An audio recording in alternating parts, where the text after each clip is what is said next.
Man, good evening, everybody.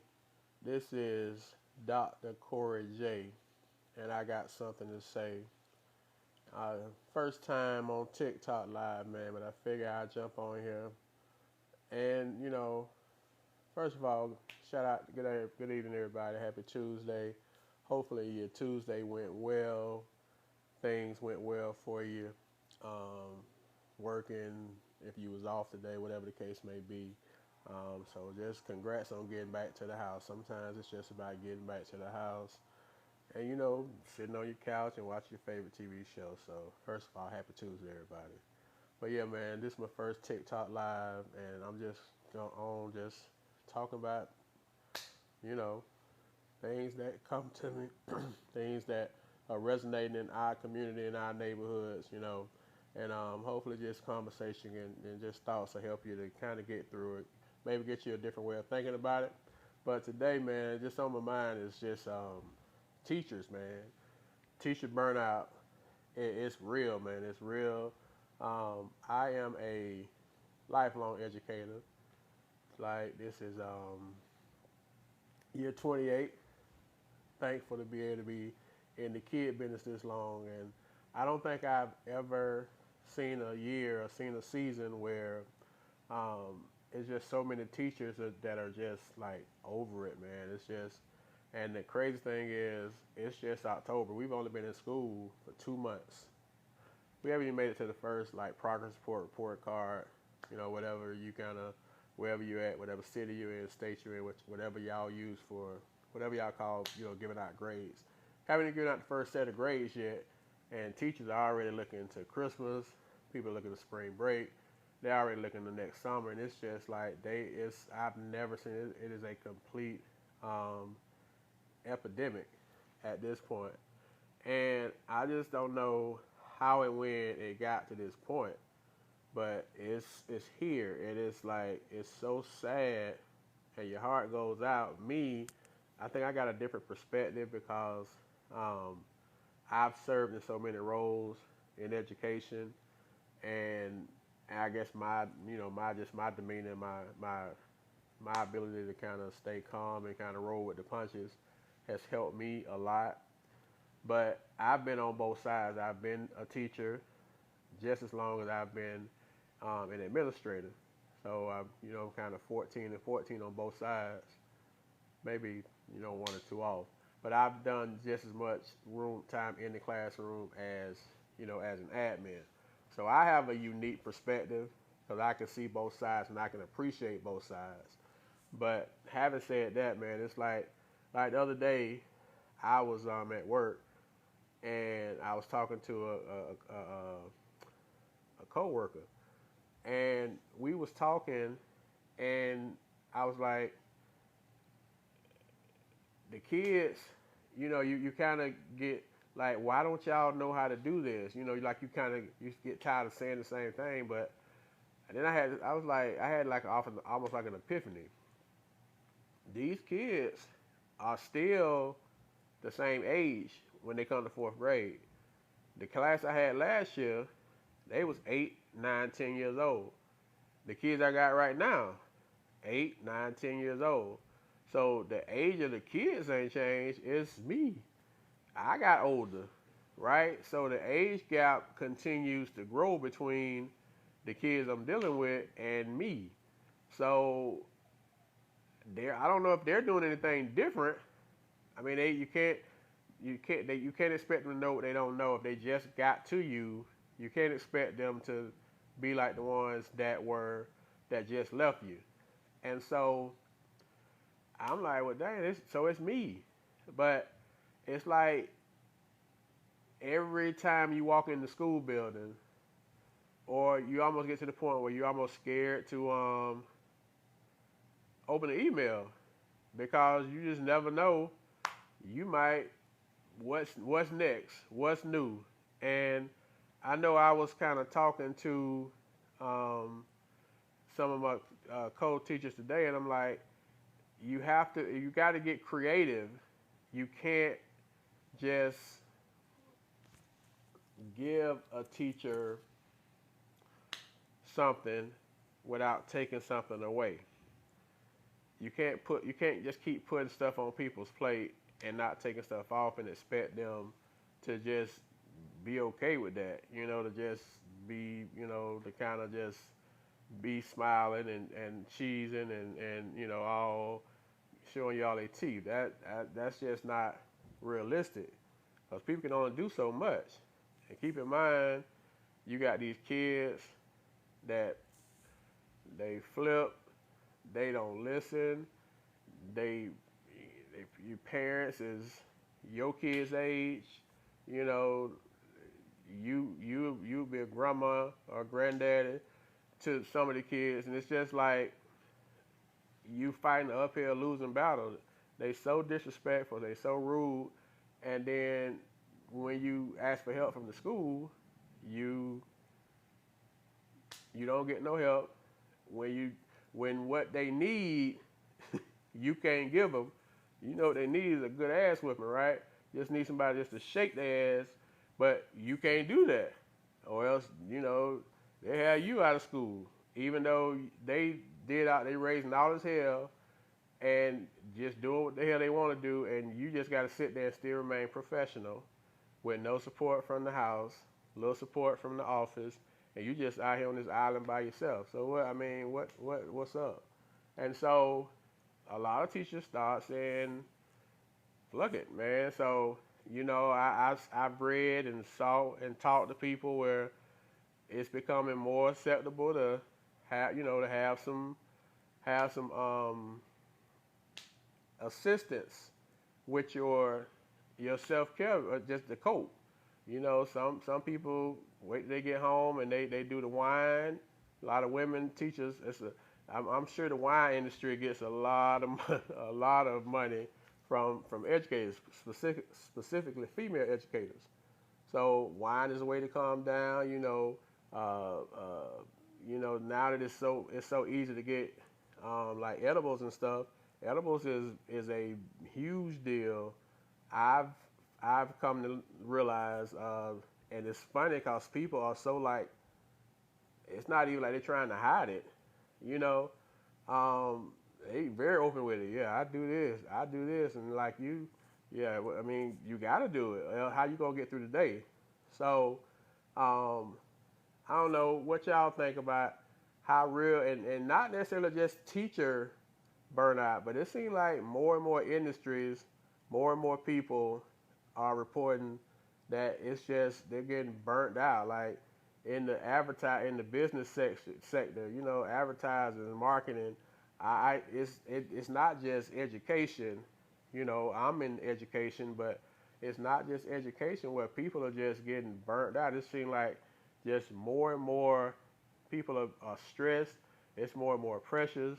I'm not sure if it's coming from politics, from all the craziness and going on in the country right now. I mean, we shut down, and how does that affect you? It's going to affect all of us, right? In some form or fashion. But what can you do about that? So that's just added pressure. Like you don't know if your insurance gonna go up. You don't know if you're gonna get laid off, depending on what kind of job you got. So how can you not burn out? How can you not like need something to cope? Just to deal. So I don't think I've ever been like judgmental of people that partake, but I fully understand it better now. Like I fully got an appreciation for okay, I see why you gotta do something. Like how you gonna make it through? Sometimes man, I just need to chill. I just need to not be bothered. I just need to just release and not have and decompress and not have to worry about nothing. And that does it. That wine, that edible. Some people still do the whole puff puff give. I never could puff puff, even if I wanted to, but I never did. I'm asthmatic, and so I'm allergic to smoke, so that just wasn't a great combination for me. But and I never drank beer. Like I've never drank beer. It's just I didn't like the taste, and then with my family history, I just prefer not to. So it wasn't a lot of stuff I could go to deal with. But I just thank God that I guess I never really got burnout. I was a coach. I coached basketball and football. So that might have been my edible or my wine. Coaching sports and dealing with the kids with football and basketball. So I never really had that. So I never really, I never partook of it.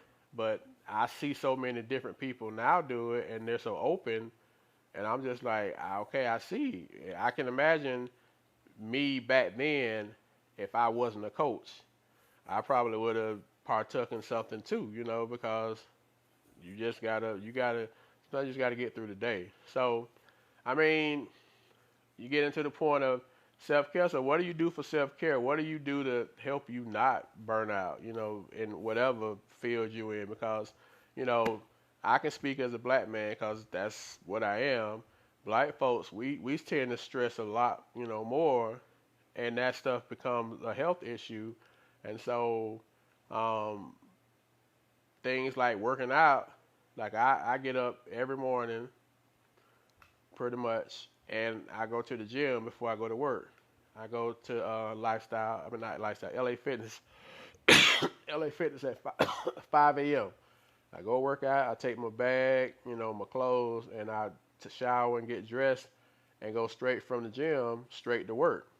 And that helps me because I get up, I get a good workout in, a good sweat, and that stuff has a way of like calming you. So when I get to work, I'm not tired. I'm like, I feel good. I'm chilling. I don't know if I would feel that way if I just got out, rolled out of bed, took a shower and just went straight into work. I might carry some of, I might carry some of that night before. I might be groggy and tired, so I'll be a lot less patient. So going to the gym is a way you could deal with the burnout or the stress of being a teacher by working out.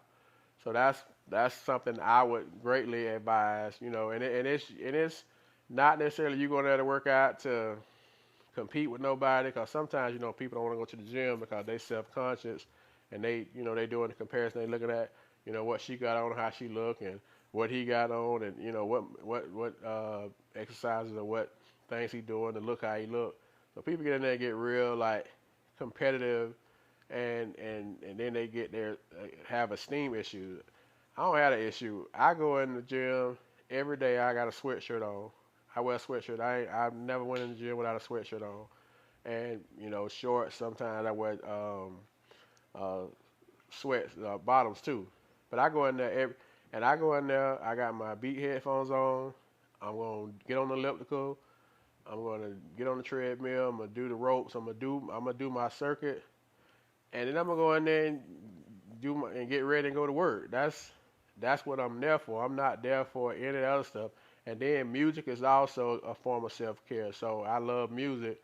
Music is like therapy to me. So I'm working out, sweating, exercising, and I'm listening to music. So I'm getting a double dose of self-care first thing in the morning. So by the time and then you get a good shower in you, hot shower after worked out, man, I'm coming out there just as cool. I'm already gonna be chilling. As you can all see, I'm low key. I stay low key and I stay out the way. So I'm already gonna be chilling. I ain't gonna be with all the rah rah stuff. So now I'm on like a chill. So it's almost like I like how them guys be when they smoke. How they be just like, man, they just be chilling. I'm chilling like that off of exercise, music, and just the combination of the two. So I'm already deep into my self-care before I walk in any school building. So when I'm in the school building, I'm in the office. I'm in a work truck going to a site dealing with people. Like say if I'm a contractor or something, it doesn't really matter what.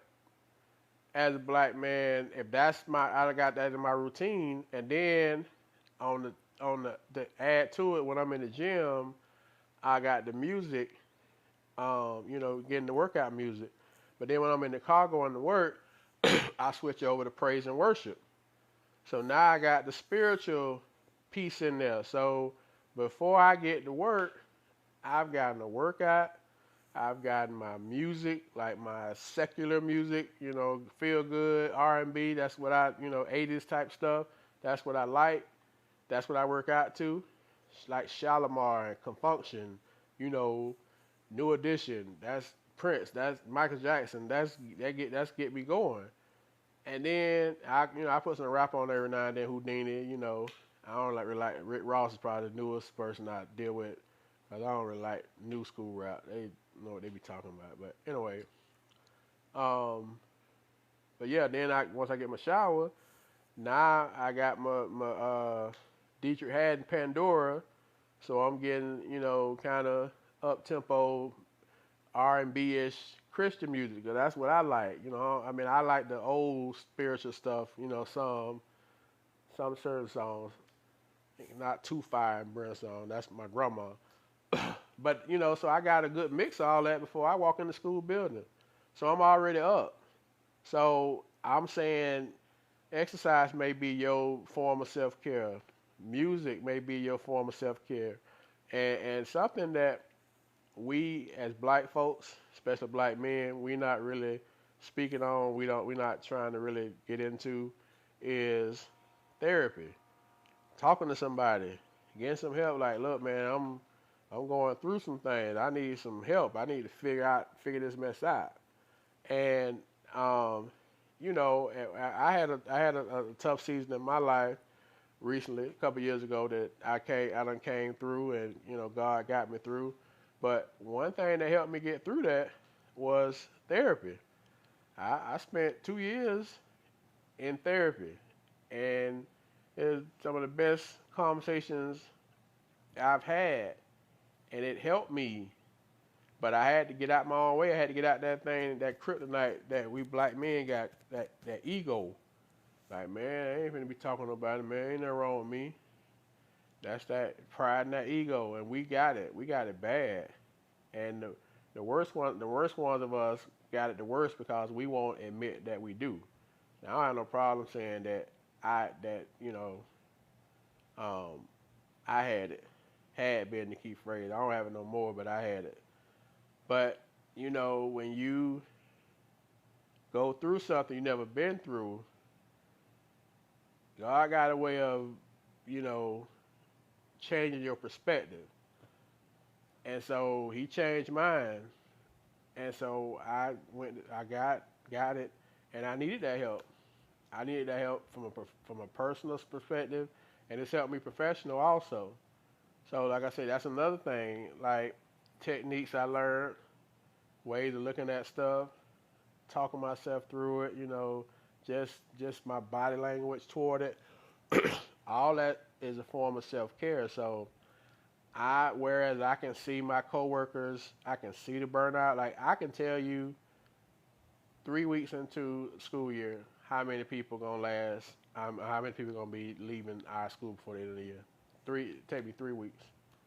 'Cause I done seen it. I done seen it so many. I done seen the teacher that this just wasn't the right fit, whether it's the wrong class, whether they just made a bad decision about education altogether. Like I thought this is what I wanted till them kids start walking in your class and you start having to deal with the admin and district and all this other foolishness that make up education. Then you be like, nah, bro, this ain't. I thought this was Abbott Elementary. You know how it is on Abbott Elementary. They just, everything done. And man, shout out if you ain't watched Abbott Elementary, man, please check. That is the realest, funniest, like real life look into school. That lady, I think it's Quantina Bronson's her name. Man, she nailed it, man. I never miss Abbott Elementary. It's the most realest show going. That it only show school like when they in school TV show that's better than Abbott Elementary. A different world, man. A different world. Boy, who didn't want to? Boy, who didn't want to? Who didn't want to go to Hillman? Who didn't want to go to Hillman?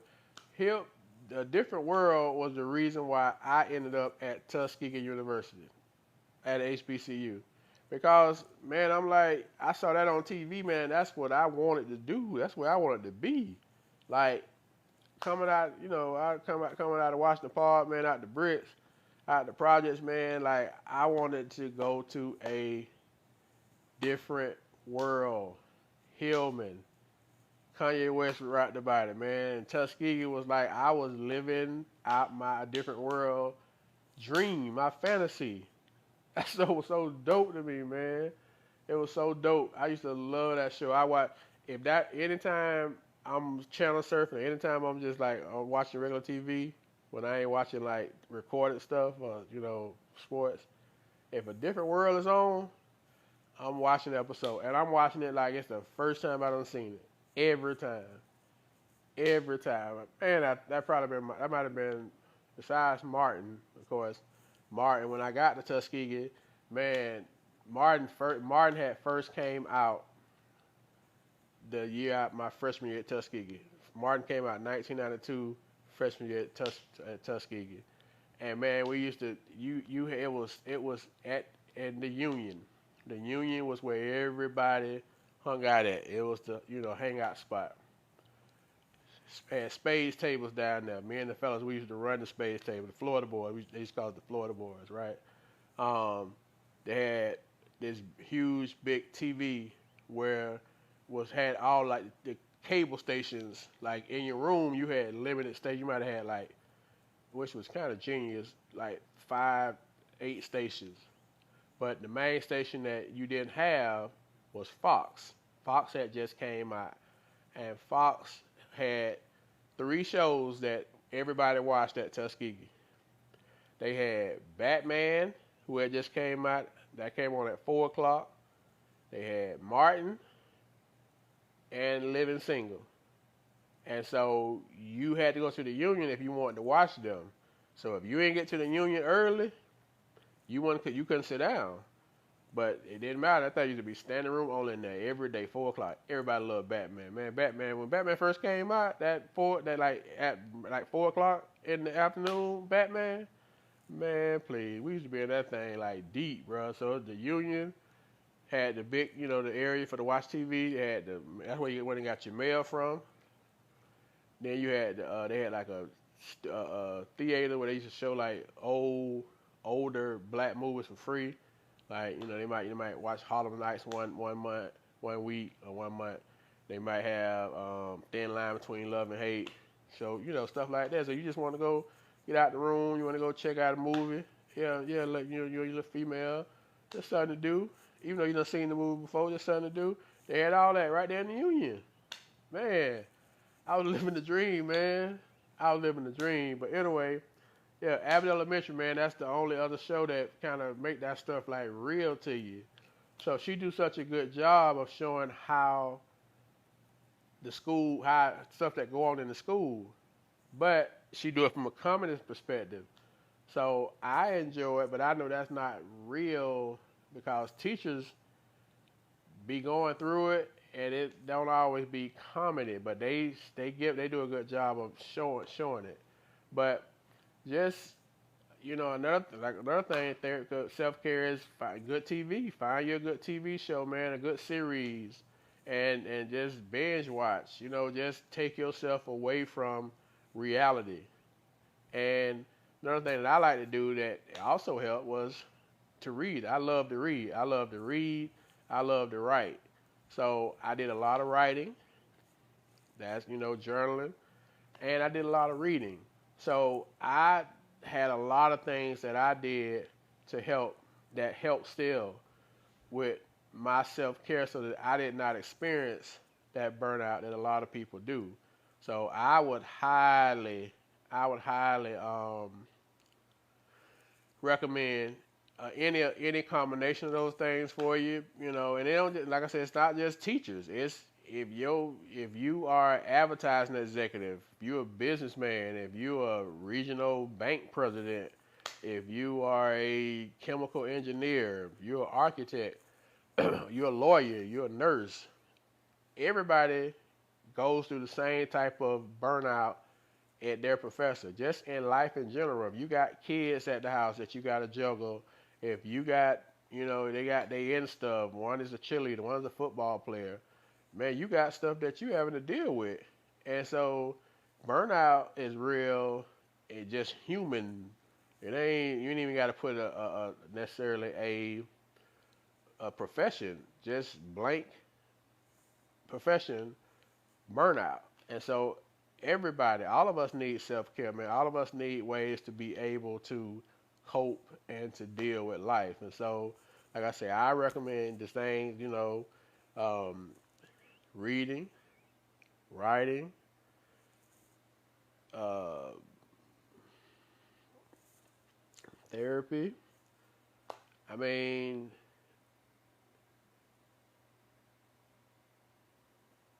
and you just gotta, sometimes now you gotta realize, even with that stuff, that sometimes you're just going to have to go through some stuff. You know, you're just gonna have to go through. You're gonna have to go through the process. There's no like skipping the line. There's no fast forward to the end. Sometimes you just kind of got to go through it. So that self care that you develop, that routine that you get going, just it's almost like you got to rinse and repeat it. Okay, you made it through Tuesday. You get home, you got to throw it in the wash, let it go through the spin cycle, put it in the dryer. You wake up the next morning, you got to put it on again, and you got to kind of do it day after day after day, and just get yourself through it. Just get yourself. I tell people now, man. I was talking to one of my brothers the other day, man. I'm just like, man, he was so hard on himself. I say, bro, sometimes you just got to be gentle with yourself. I told my son that the other day. He was upset about a situation he had to deal with. He was dealing with, and I'm just like, look, man, just give yourself some grace, man. You ain't gotta have this stuff all figured out at 23. You it's okay. It's okay, and after he called me, said, man, he said, I feel much better. I don't know if he thought I was gonna be mad or I was gonna like be like, you do the, like, no, bro, ain't no, at this point, everything is lessons. Everything is lessons, right? Ain't no losses. You just learning. You just learning. You don't know what you don't know, and sometimes you just got to go through it. That's how you learn and how you grow. So it ain't for me to judge your go through. Your go through ain't gonna look like mine. Just as your dad, as your pops, it's my job to try to help you to see it, so it don't have to be like mine. Your drive or your journey should be a lot less of a journey than mine was, because I've already went through it. So it's my job to protect you and to make sure that you don't have to go through what I went through. So yours shouldn't be. It shouldn't be if I'm doing it right, if it's going right. And so, but I just like, sometimes you gotta give yourself some grace. Don't be so hard on you. You're doing the best you can do. I know you're doing the best you can do, and some of y'all, I don't even know y'all, but we all, nobody is waking up intentionally trying not to be their best, right? You're trying whatever version of your best is for that day, whether you're sick, whether you're healthy, it's your best. And so nobody wakes up not trying to put forth their best foot. Nobody wakes up going out the house looking busted. Like you making sure that you feel good about yourself, the outfit you put on, whether you decided to shave or whether you decided to, do your makeup. You care about how you present yourself to others. And so, I mean, why would you not? So I don't know, man. I just know that whatever you in, we all going through something. I said the other day to my fiance, I say we all either going through something, getting over something, or in something right now. We all in one of those categories. So none of us are too far removed from the process or whatever it is that we had to deal with. So we all can learn from each other, and we all can relate. We don't have to be in the same industry to not relate to the same issues. So taking care of you, man, taking care of you, self-care is real because it's tough out here. It's tough. The world is tough, man. It is tough. It's so much more stuff going on now than our parents and our grandparents. They had it so easy, man. They didn't have social media. They didn't have all this pressures. They didn't have all this advertisement on TV, all this political stuff, all this propaganda. They didn't have none of that stuff, man. They was just able to just like chill. And I just we don't have that now. It's so much more stuff going on, man. You my son was in Pittsburgh, played football in Pittsburgh. And he a black man, he had dreads, he's cut his hair now, but he had dreads, he dark skinned football player, so he got some little size on him. And I'm just praying, man, that he get back home, get back to his dorm, his apartment every night. I'm just praying that he's well respected. He's not gonna raise his voice. He's not gonna be nothing confrontational, but he just might fit the description. He might just he might just look a certain way, and I just used to pray he just make it back. Just Lord, just get him back home because he's in Pittsburgh. At first, I was in Florida, and then for the last couple of years, I'm in Georgia. So I can't just get in the car and pull up on him, and he's way in Pittsburgh. So I gotta trust. So the only person I can know that can make sure he's okay is God. So man, I spent a lot of time, even before I started my stuff, went through my stuff.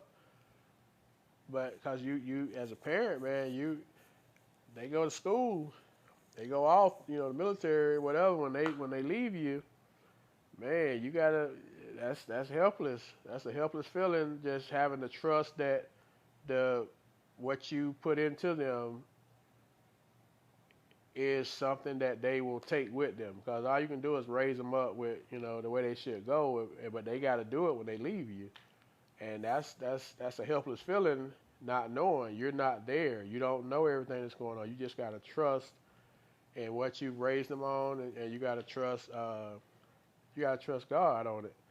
And so, having said that, you just never know, man. So I just say you just gotta appreciate the process and the journey, and realize that you're not gonna just run through it in certain cases, and give yourself grace as you're going through it, just because you're doing the best that you can do.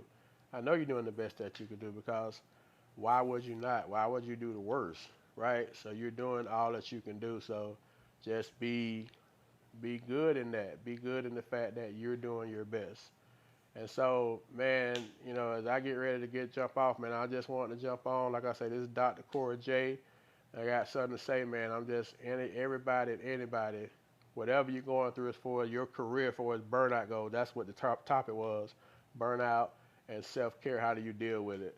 So, man, don't be so ego-driven that you don't realize or ask for help if you need it. We all need help, man. None of us are to a point where we can't be better than we are right now. Like I say my goal is to be 1% better than I was the day before, every day. That's what I tell myself. I just want to be 1% better. But we can't be so prideful that we don't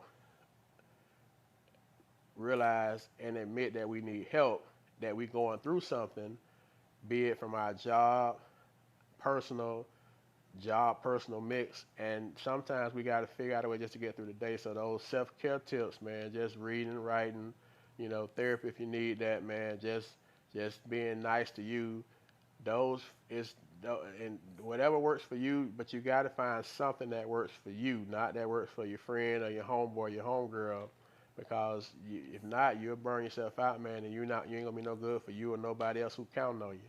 And we all counting on you. I'm counting on you. We cousins now, right? Since I'm live now, since you all gonna be chopping in with me every night when I jump on, just to talk about, you know, anything dealing with education, entrepreneurship, just things that affect us as black folks, athletics. I'm just talking, man, and hopefully a word or two perspective can be something that you can take with you. that you can grow on, man. And y'all, if y'all tap in, I'll continue to get on here giving you my wisdom. I've been through a whole lot in my time, that God has allowed me to be here, man. So I'm in a season now where I want to share what I got, man, and hopefully I can help you, or help you, or help you. So that's where I'm at, and that's the whole point of this, man. So appreciate y'all hanging out with me tonight, man, and y'all make sure y'all tune in to me next time. All right, just talk to Corey Jaye. Had something to say. Next time we'll do it again. Okay, I'm out.